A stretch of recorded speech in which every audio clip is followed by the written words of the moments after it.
As we discussed in the previous section, there are three guiding principles for dialogic reading: group selection, book selection, and a dialogic three-level framework. When planning for a new dialogic reading lesson, teachers should think about the children and select a story according to their language development. For example, teachers might choose a very simple story at the beginning of the year that relates to their personal experiences. Size, length, and plot are all very important elements to consider. And as the year advances, choosing stories with more complex vocabulary and sentence structure makes sense.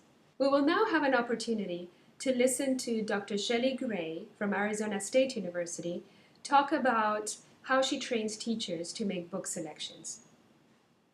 My name is Shelley Gray. I'm an associate professor in the Department of Speech and Hearing Science at Arizona State University. That's in Tempe, Arizona. And I'm the principal investigator of the Tempe Early Reading First Partnership.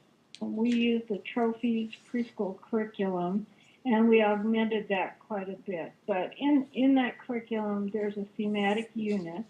So we chose some books because they were part of the curriculum, and we also augmented that. Our goal for the program was that children would read 4 different types of books every week, read and reread, or have them read to them. So the first type is a narrative book. The second would be expository, or books that teach you things, facts. Third would be a pattern book, and this could be a pattern text like a rhyming book, or it could be pattern in the sentence structure.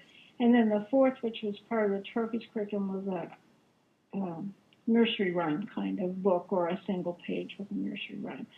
So our classrooms read those 4 types of books each week, and we did that because each type plays an important role in children's understanding of different types of text. When they're reading these kinds of texts for themselves, they'll have a better idea of the structure and how you get meaning from them later on if they've had a lot of exposure to them when they're in preschool. As Dr. Gray explained, stories need to have a clear plot, where something happens and something gets resolved.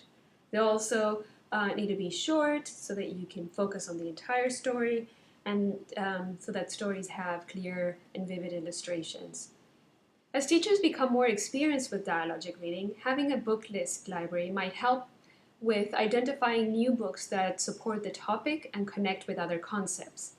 This system also supports building a library for the different levels of language proficiency.